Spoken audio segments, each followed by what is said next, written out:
तो ये चैप्टर जो है कार्बन तथा और इसके यौगिक, ये तीसरा पार्ट का हो जाएगा। तीसरा में होगा, ये तीसरा का हो जाएगा, समझना थोड़ा ध्यान से।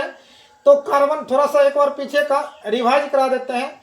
तो कार्बन और इसके यौगिक, यौगिक में बताए थे, ये यौगिक में क्या बताए थे, यौगिक का परिभाषा बताए थे। जब दो या दो से अधिक तत्व एक निश्चित भार के अनुपात में मिलते हैं तो उसे हम क्या कहते हैं, यौगिक कहते हैं। और उसके बाद कार्बन के बारे में बताए थे थोड़ा सा। कार्बन जो होता है लैटिन भाषा का एक शब्द कार्बो होता है, ध्यान से समझना, याद हो जाएगा। कार्बन जो होता है लैटिन भाषा का एक शब्द कार्बो से बना होता है, और जिसका अर्थ होता है, इस कार्बो का अर्थ होता है क्या, कोयला या चारकोल होता है। कोयला या क्या होता है, चारकोल होता है, कोयला या चारकोल होता है। तो कोयला या चारकोल होता है। और उसके बाद ये बताए थे कार्बन जो होता है, और इसमें याद रखना, ये कार्बन जो होता है, कार्बन कहाँ से प्राप्त होता है, कार्बन कहाँ से प्राप्त होता है, वो कार्बोहाइड्रेट से। कार्बन किससे प्राप्त होता है, तो कार्बोहाइड्रेट से, ये भी बताए थे। कार्बन कार्बोहाइड्रेट से प्राप्त होता है। और ये भी बताए थे अभी तक में कुल 118 तत्वों का खोज हो चुका है। तत्व कितना है, 118 तत्व है। 118 तत्व में ये बताए हैं कुछ धातु है और कुछ अधातु है और कुछ क्या है, उपधातु है। ध्यान से समझते रहो, कुछ धातु है, कुछ अधातु है और कुछ उपधातु है। तो ये इसमें बताए थे कि धातु, धातु, अधातु, उपधातु। और इसमें खास करके हम किसके बारे में पढ़ रहे हैं, किसके बारे में पढ़ रहे हैं, कार्बन के बारे में। किसके बारे में पढ़ रहे हैं, इसमें खास करके हम पढ़ रहे हैं कार्बन के बारे में, ये पढ़ रहे हैं। तो अब इसमें कार्बन के बारे में जब पढ़ रहे हैं तो कार्बन में ये बताए थे, कार्बन में क्या बताए थे, कार्बन ये बताए थे कार्बन क्या है, ये भी बताए थे कार्बन क्या है, कार्बन धातु है या अधातु है कि उपधातु है। ध्यान से समझो, कार्बन क्या है, प्रश्न पूछा जाता है, कार्बन क्या है, धातु है, अधातु है या उपधातु है, बताओ। अधातु है। कार्बन क्या है, अधातु है। और कार्बन का परमाणु संख्या कितना होता है, कार्बन का परमाणु संख्या कितना होता है, ये बता दिया, ये सब का सब बताए ना। कार्बन का परमाणु संख्या क्या होता है, कार्बन का इलेक्ट्रॉनिक विन्यास क्या होता है, इलेक्ट्रॉनिक विन्यास क्या होता है, 2.4। और कार्बन के बाह्यतम कक्ष में कितना इलेक्ट्रॉन होता है, 4 होता है। और परमाणु का इलेक्ट्रॉनिक परमाणु का द्रव्यमान कितना होता है, इसका कार्बन का, इसमें कह सकते हैं कार्बन का द्रव्यमान, इसमें हम कह सकते हैं, ये ठीक करा, हाँ, सी से क्या होता है, कार्बन। और कार्बन का परमाणु द्रव्यमान कितना होता है, 12। ये सब का सब बता दिए थे।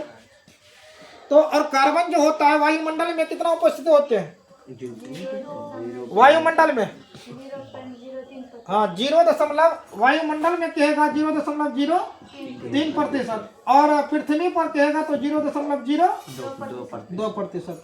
ये पृथ्वी का हो गया और ये वायुमंडल का हो गया। तो ये सब बताए थे। और उसके बाद जो है थोड़ा सा बताए थे, बताओ जीवन शक्ति का सिद्धांत कब दिया गया था, 1815 ईस्वी में। जीवन शक्ति का सिद्धांत किसने दिया था, वर्जिलियस ने दिया था। किसने दिया था, लिख दे क्या, नहीं नहीं देते, इसमें रिवाइज करवा रहे तो बता दो, किसने दिया था, वर्जिलियस ने। जीवन शक्ति का सिद्धांत किसने दिया था, वर्जिलियस ने। और जीवन शक्ति का सिद्धांत वर्जिलियस साहब ने जब दिया था, वर्जिलियस साहब का क्या कहना था कि जीवन के मतलब पृथ्वी पर जो है कार्बन का उत्पत्ति या तो कार्बोहाइड्रेट की उत्पत्ति जो है सिर्फ सजीव प्राणी से ही हो सकता है। सजीव प्राणी पेड़ पौधे से हो सकता है, निर्जीव वस्तु से नहीं हो सकता है। इसलिए इसका निर्माण जो है एक अदृश्य शक्ति से हुआ है, एक अदृश्य शक्ति से, जिसे अदृश्य का मतलब जिसे देखा नहीं जा सकता, उसी से हुआ कार्बोहाइड्रेट का उत्पत्ति। उसके बाद इसके सिद्धांत को आगे बेहतरीन करने के लिए इसका शिष्य आया था, जिसका नाम था वोहलर। क्यों आया था, फ्रेडरिक वोहलर। और वोहलर साहब ने प्रयोगशाला में जब प्रयोग कर रहे थे तो अमोनिया साइनाइड को कस करके गर्म किया तो क्या बन गया, यूरिया बना था। और यूरिया जब बना तो उसके खंड को मतलब वर्जिलियस साहब के खंड को और बेहतरीन आगे ढंग से ले जाने का काम किया कौन? वोलर साहब। और इस प्रकार से एक वैज्ञानिक आया, दो वैज्ञानिक आया, दूसरा पहला नंबर में वर्जिलियस, उसके बाद कौन आया? वोलर आया। और वोलर के बाद जो है धीरे धीरे अलग कई प्रकार के वैज्ञानिक जो है आते गए और तरह तरह का जो है ना, और कह सकते हैं कार्बन का खोज या तो कार्बोहाइड्रेट का खोज होने लगा। अब थोड़ा सा समझते हैं यहाँ पर, जो कि यहाँ पर कार्बन तथा और इसके यौगिक में जो है कार्बोनिक यौगिक निकालने का सूत्र, ध्यान से समझो, कार्बोनिक यौगिक निकालने का सूत्र, आज इस पर हम मेन फोकस करते हैं। ध्यान से देखना, समझ में आ जाएगा। कार्बोनिक यौगिक निकालने का सूत्र 3 प्रकार से होता है। क्लास 10 में यही दोनों प्रकार को पढ़ने के लिए मिलेगा। ये तीसरा जो होगा क्लास 10 में पढ़ने के लिए नहीं मिलेगा, फिर भी तीनों का नाम बता दिया। ठीक, कार्बोनिक यौगिक निकालने का सूत्र 3 प्रकार के होते हैं। एक होता है लुईस इलेक्ट्रॉन बिंदु संरचना, पहला होता है। दूसरा संरचना सूत्र द्वारा होता है, लुईस इलेक्ट्रॉन बिंदु संरचना। और उसके बाद होता है दूसरा नंबर में क्या? संरचना सूत्र द्वारा। यह सबसे ज्यादा महत्वपूर्ण है संरचना सूत्र। इसमें से प्रश्न अनेक बार पूछा गया, संरचना सूत्र में से अनेक बार प्रश्न पूछा गया। और लुईस इलेक्ट्रॉन बिंदु संरचना दोनों को अलग अलग करके बता देते हैं। इसमें लिखा है लुईस इलेक्ट्रॉन बिंदु संरचना का परिभाषा ये लिखा है, यह संरचना प्रत्येक परमाणु से जुड़े होते हैं। ये संरचना जो होते हैं ना, प्रत्येक परमाणु से जुड़े, परमाणु की संख्या तथा संयोजन इलेक्ट्रॉन की व्यवस्था को दर्शाता है। संयोजन इलेक्ट्रॉन की व्यवस्था को ये क्या करता है? व्यवस्था को दर्शाता है। ध्यान से समझो। इसका कहने का अर्थ, जैसे एग्जांपल में 2 को लिखा है, मेथेन और इथेन का लिखा है। कहने का अर्थ समझो, ये जो मेथेन हुआ इसका क्या निकालेंगे? लुईस इलेक्ट्रॉन बिंदु संरचना। क्या निकाल लें? लुईस इलेक्ट्रॉन बिंदु संरचना। तो इस बात पर थोड़ा ध्यान देना। इसमें कार्बन कितना है? कार्बन कितना है? कार्बन 1। कार्बन कितना है? 1 है। और हाइड्रोजन कितना है? 4। हाइड्रोजन देखो ध्यान से, 1 हाइड्रोजन हो गया, 2 हाइड्रोजन हो गया, 3 हाइड्रोजन हो गया, और ये कितना हो गया? 4। समझो पहले थोड़ा सा, ये 4 हाइड्रोजन हो गया। कितना हाइड्रोजन हो गया? 4। और ये पता होगा हाइड्रोजन का, यहां पर हाइड्रोजन का परमाणु संख्या कितना होता है? हाइड्रोजन का परमाणु संख्या कितना होता है?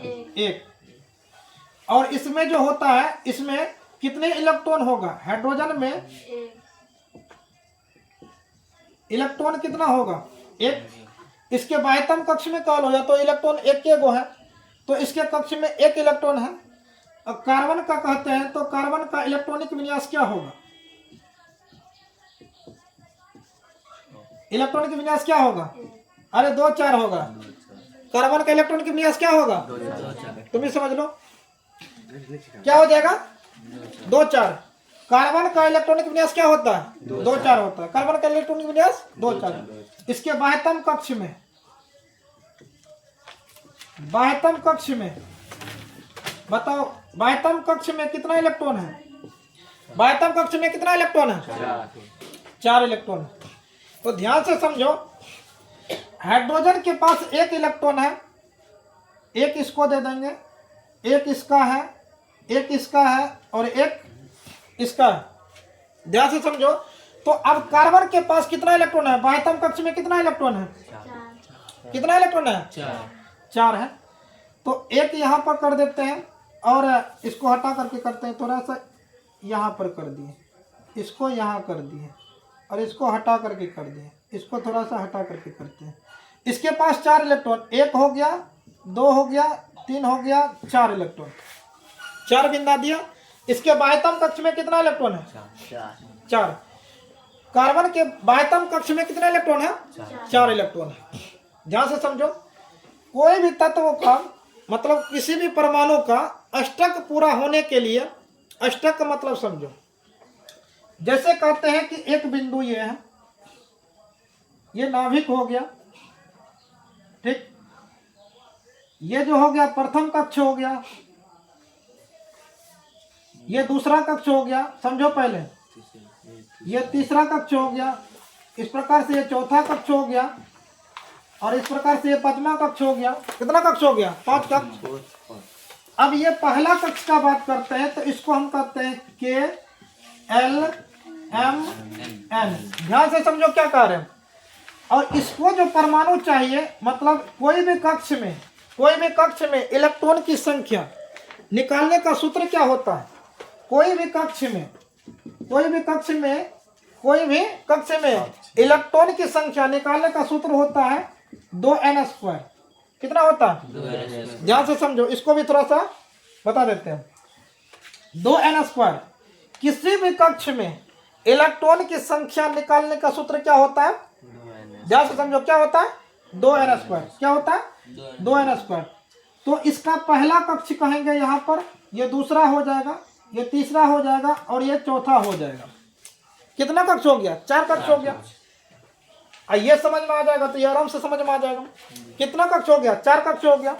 तो ध्यान से समझो, तो पहला कक्ष का इलेक्ट्रॉन की संख्या निकालना चाहते हैं पहला कक्ष में, तो 2 गुना n का मान कितना हो गया? 1 का स्क्वायर, 2 गुना 1 का स्क्वायर क्या होगा? 1 बराबर 2। तो पहला कक्ष में जो इलेक्ट्रॉन होगा तो कितना होगा? 2 इलेक्ट्रॉन। तो मतलब पहला कक्ष में किसी भी तत्व का या तो किसी भी परमाणु का अष्टक को पूरा करने के लिए प्रथम कक्ष में कम से कम कितना चाहिए? 2 इलेक्ट्रॉन चाहिए। और हाइड्रोजन का अष्टक पूरा है? हाइड्रोजन का अष्टक पूरा है इसमें? हाइड्रोजन अष्टक पूरा है इसमें? नहीं। तो मतलब इसका जो कक्ष पूरा नहीं है। क्यों नहीं है? क्योंकि हाइड्रोजन के कक्ष में 1 इलेक्ट्रॉन, ध्यान से समझो, याद हो जाएगा, समझ में आ जाएगा। तो यहाँ पर क्या, हाइड्रोजन के कक्ष में 1 इलेक्ट्रॉन होता है। बताओ, 1 इलेक्ट्रॉन इसके पास है तो इसको कक्ष को पूरा करने के लिए कितना इलेक्ट्रॉन चाहिए? 1 चाहिए। कितना चाहिए? 1 चाहिए, क्योंकि इसका अष्टक 2 इलेक्ट्रॉन से पूरा होगा। कितना से पूरा होगा? 2 से। तो कम से कम 2 चाहिए, तो इसमें 2 हो गया। पहला कक्ष में 2 इलेक्ट्रॉन। उसके बाद देखो दूसरा कक्ष में अष्टक, मतलब दूसरा कक्ष का इलेक्ट्रॉन पूरा करने के लिए कितना इलेक्ट्रॉन चाहिए? तो वो देखो 2 गुना n का मान कितना हो गया? 2। यहाँ पर समझो कितना हो गया? 2। तो यहाँ पर 2 स्क्वायर, 2 गुना 2 दूनी 4, 4 दूनी 8। दूसरा कक्ष पर जो इलेक्ट्रॉन चाहिए कितना चाहिए? 8 चाहिए। इस पर 2 हो गया तो इस पर 8। 1 2 3 4 5 6 7 8। इस पर कितना इलेक्ट्रॉन चाहिए? 8 इलेक्ट्रॉन चाहिए। इस कक्ष का इलेक्ट्रॉन पूरा करने के लिए कितना चाहिए? 8 गो इलेक्ट्रॉन चाहिए, 8। तो आप बताओ, इसका तो मान के चलो, ध्यान से समझो, हाइड्रोजन के पास 1 इलेक्ट्रॉन है तो 1 को किसी से लेगा तो इसका अष्टक पूरा हो जाएगा। लेकिन कार्बन का देखो, कार्बन का इसके बाह्यतम कक्ष में कितना इलेक्ट्रॉन है? 4। ध्यान से समझो, तो कितना इलेक्ट्रॉन है? 4। इसका अष्टक पूरा होगा 2 से नहीं 8 से। कितना से? 8 से। तो बताओ, इसका अष्टक पूरा करने के लिए, किसका? कार्बन का अष्टक पूरा करने के लिए इसके पास बाह्यतम कक्षा में 4 इलेक्ट्रॉन है, तो इसको कितना इलेक्ट्रॉन चाहिए? कितना चाहिए? 4 गो। मतलब 4 गो मिलेगा तब तो ये भी पूरा हो जाएगा, इसका भी अष्टक पूरा होगा। तो दूसरा कक्ष इसका पूरा होगा, और तीसरा कक्ष में अभी नहीं जा रहे हैं, अभी दूसरे कक्ष में ये लिपट जाएगा। तीसरा कक्ष निकालने का फॉर्मूला यही होगा ना। तो देखो फॉर्मूला यहाँ पर 2 गुना n का मान कितना होगा? 3 का स्क्वायर, 2 गुना 3 तिया कितना हो जाएगा? 9 दूनी 18। तो तीसरा कक्ष में इलेक्ट्रॉन कम से कम कितना? तीसरा पे जाएंगे तो कितना इलेक्ट्रॉन चाहिए? 18। ये वाला कक्ष जो पूरा होगा, इसका तीसरा कक्ष जो पूरा होगा, कितना इलेक्ट्रॉन चाहिए? 18। इसी प्रकार से चौथा निकालना चाहेंगे तो 2 गुना 4 का स्क्वायर, 2 गुना 4 का 16, 16 दूनी 32 इलेक्ट्रॉन चाहिए। लास्ट वाला कक्ष को कितना चाहिए? 32 इलेक्ट्रॉन चाहिए। अभी निपट रहा है किस में? दूसरा कक्ष में। कितना? दूसरा कक्ष में। तो ये समझ में आया होगा, इस कार्बन को कितना इलेक्ट्रॉन चाहिए? कितना चाहिए? 4 तो इसके पास है, 4 लेगा। तो अब ये क्या करेगा, इससे जो है ये क्या करेगा, ये जो करेगा चारों हाइड्रोजन से एक एक इलेक्ट्रॉन ले लेगा। अब बोलेगा चारों से जब ले लेगा हाइड्रोजन के पास बचेगा क्या? चारों से एक एक इलेक्ट्रॉन ले लिया। चारों से क्या क्या? चारों से एक एक इलेक्ट्रॉन ले लिया। बताओ, 4 तो इसके पास पहले से था, और एक ले लिया 5, एक ले लिया 6, एक ले लिया 7, एक ले लिया 8। इस प्रकार से इसका संरचना बन गया। अब बताओ, हाइड्रोजन तो खाली है, हाइड्रोजन का इलेक्ट्रॉन ले लिया। अब ये करेगा क्या? एक इलेक्ट्रॉन जो है ये देगा, ये जो दे रहा है तो ये मांगबो करेगा। एक हम दे रहे तो एक तुम भी लाओ। समझ में?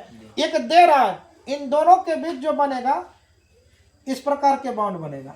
इसका ये ले लेगा एक ठो, एक लेकर के ये भी खुश, एक लेकर के ये भी खुश, एक लेकर के ये भी खुश हो जाएगा, एक लेकर के ये भी खुश हो जाएगा। तो सब एक एक इलेक्ट्रॉन लेकर के खुश हो गया। क्यों हो गया? क्योंकि इसको 2 को चाहिए, एक को पहले से था, इसको दे दिया तब तो लिया। तो इसके बीच जो बंधन बनता है, कौन सा बनता है? सहसंयोजक बंधन बनता है, सहसंयोजक बंधन बनता है। ऐ समझ में? सहसंयोजक बंधन। सह का मतलब सहयोग कर रहे, हम तुम्हारा सहयोग कर रहे, तुम भी मेरा सहयोग करो, इन अर्थ हो गया। तो दोनों के बीच इस प्रकार से बंधन बनता है। और इस प्रकार से हम कह सकते हैं, ये जो इसका निकल गया है, इसका ऐसे भी कर सकते हैं, इसका संरचना, इसी को हम क्या कहते हैं? लुईस इलेक्ट्रॉन बिंदु संरचना। पॉइंट के द्वारा दर्शाया गया है, इसलिए इसे कहते हैं लुईस इलेक्ट्रॉन बिंदु संरचना। क्या कहते हैं? लुईस इलेक्ट्रॉन बिंदु संरचना। समझ में आ गया? और इसका कभी कभी संरचना ऐसे भी रहेगा, जैसे कार्बन हो गया, यहाँ हाइड्रोजन रहेगा, यहाँ हाइड्रोजन रहेगा, यहाँ हाइड्रोजन रहेगा। एक इसका है, एक इसका है, एक इसका है, एक इसका है, दोनों का है। ठीक। कभी कभी संरचना में यह भी देखने के लिए मिलता है, संरचना का नाम याद रख लेना, ऐसे करके घेरा हुआ रहेगा कि बाकी यही सिर्फ ले रहा है, सिर्फ यही अपना स्टेप को पूरा कर रहा है। तो मतलब ये ले रहा है तो दे भी रहा है, इसका इस प्रकार से बाउंड नहीं बना हुआ रहेगा। कभी कभी ऐसा भी रहता है। तो इसको भी हम क्या कहते हैं? लुईस इलेक्ट्रॉन बिंदु संरचना ही कहते हैं। इसको भी क्या कहते हैं? लुईस इलेक्ट्रॉन बिंदु संरचना ही कहते हैं। समझ में आ गया होगा? अब ये तो जब समझ में आ गया, थोड़ा सा बताना, कभी ये भी संरचना रहता है। अब बताओ, एक तो और इसका एग्जांपल पूरा करवा देते हैं।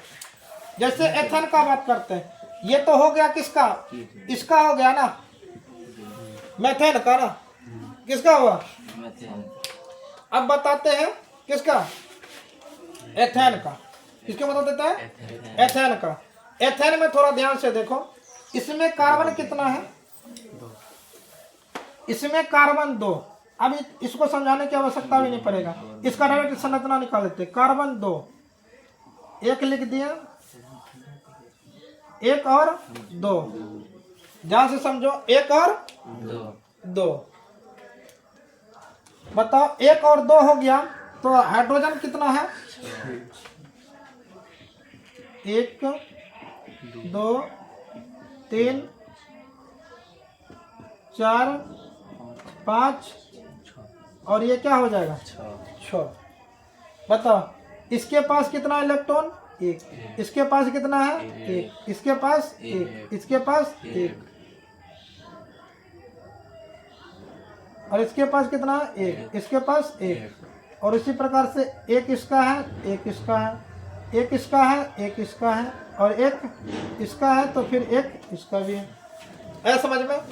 तो देखो, तो इसका 4 पूर रहा है ना पूरा? हाँ, 4 पूर गया।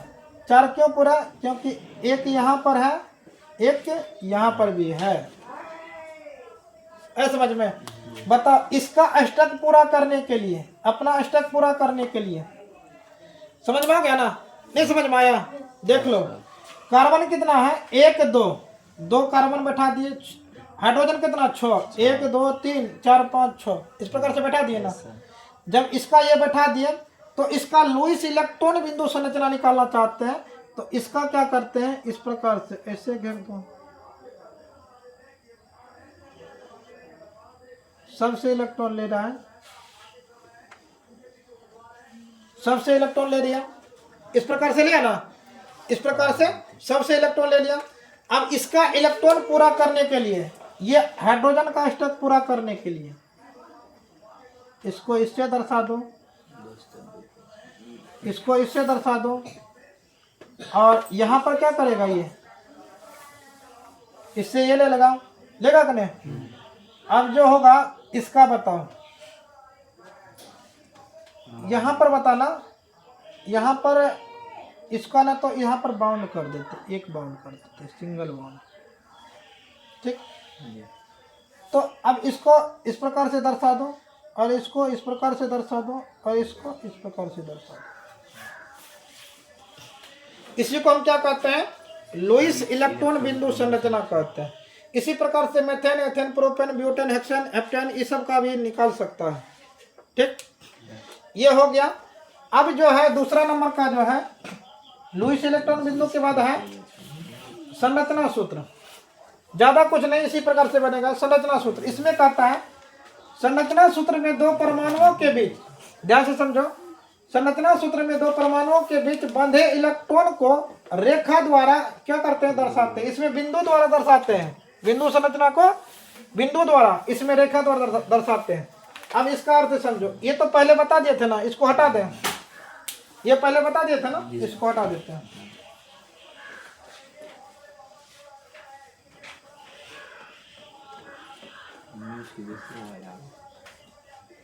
देखो इसमें ये हो गया। तो अब इसमें थोड़ा सा ध्यान से देखना, जैसे इसमें दो एग्जांपल का बात करते हैं, कितना एग्जांपल का, दो एग्जांपल का बात करते हैं। जैसे मेथेन का बात करते हैं, ध्यान से समझो। इसमें कह रहा संरचना सूत्र में परमाणुओं के बीच बंधे इलेक्ट्रॉन को रेखा द्वारा दर्शाते हैं, रेखा द्वारा। जैसे मेथेन का बात करते हैं, CH4 हो गया, CH4, तो मतलब इसका हो जाएगा C, एक C हो जाएगा, ध्यान से समझो, एक C हो गया, रेखा द्वारा इसको दर्शाएंगे, 1 2 3 4, यार समझ, कितना हो गया, 4, कितना हो गया, 4 को हाइड्रोजन दे दो, 2 3 4, रेखा द्वारा दर्शा देंगे। उसमें बिंदु द्वारा दर्शा देते, इसमें रेखा द्वारा। एक हो जाएगा इसका इलेक्ट्रॉन, एक इसका, एक इसका इलेक्ट्रॉन, एक इसका इलेक्ट्रॉन, एक इसका इलेक्ट्रॉन, एक इसका इलेक्ट्रॉन, एक इसका इलेक्ट्रॉन, एक इसका इलेक्ट्रॉन। बस क्या करो, घेर दो, घेरना चाहो तो घेर दो, ना तो इतना ये भी हो जाएगा। इसको हम क्या कहते हैं, संरचना सूत्र कहते हैं। क्या कहते हैं, संरचना सूत्र कहते हैं। इसको घेरना चाहता है तो ऐसे करके घेर दो, और इसको घेरना चाहता है तो ऐसे करके घेरना होगा, रेखा द्वारा। किसके द्वारा, रेखा द्वारा। इसी को हम क्या कहते हैं, संरचना सूत्र कहते हैं। समझ में आ गया। इसको घेर भी सकता है, या तो नहीं भी घेर सकते हैं। दूसरा देखो, मेथेन का बाद जो है एथेन का, C2H6, तो कार्बन दे दो 2, 1 2, हाइड्रोजन कितना है, 1 2, ध्यान से समझो, 2 3 4 5, ये क्या हो जाएगा, 6।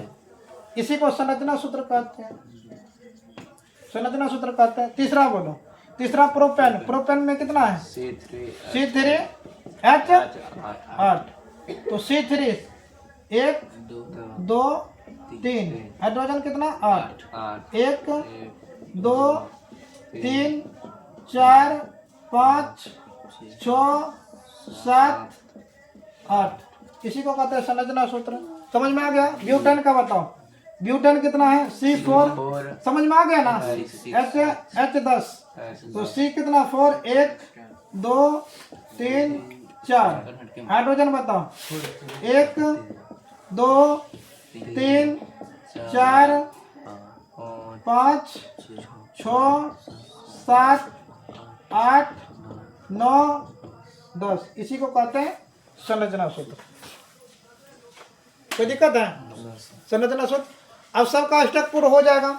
इसका देखो, इसको कितना इलेक्ट्रॉन चाहिए? 4, इसको भी 4, तो 4 इसको मिल रहा है चारों साइड से, 4 इसके पास है 8, इसको भी चारों मिल रहा है चारों साइड से 8, क्योंकि देखो चारों साइड से मिल रहा है 1 2 3 4 चारों से मिल रहा है, 1 2 3 4 चारों से मिल रहा है, 1 2 3 4 चारों से मिल रहा है, और एक इसका ले लेगा तो एक इसके पास इलेक्ट्रॉन है, इसका स्टक 2 इलेक्ट्रॉन से। याद रखना हाइड्रोजन के अलावा कोई भी ऐसा तत्व नहीं है जो इसका इलेक्ट्रॉन जो है 2 इलेक्ट्रॉन से स्टक पूरा होता है। हाइड्रोजन जो होता है ना, हाइड्रोजन का स्टक 2 इलेक्ट्रॉन से, इसके पास इलेक्ट्रॉन कितना होते हैं? एक ही रहता है, तो एक रहता है तो स्टक पूरा करने के लिए कितना चाहिए, मतलब कक्ष को पूरा करने के लिए 2 इलेक्ट्रॉन चाहिए। कितना चाहिए? 2। हाइड्रोजन को अपना कक्ष पूरा करने के लिए कितना इलेक्ट्रॉन चाहिए? 2। तो 2 इलेक्ट्रॉन के यानी कि एक चाहिए, एक तो उसके पास रहता है, एक चाहिए, तो वो आपस में क्या करता है? साझेदारी करता है। किसी भी तत्व के साथ वो क्या कर सकता है? हाँ, साझेदारी करेगा। तो इस प्रकार से इसको बना देना।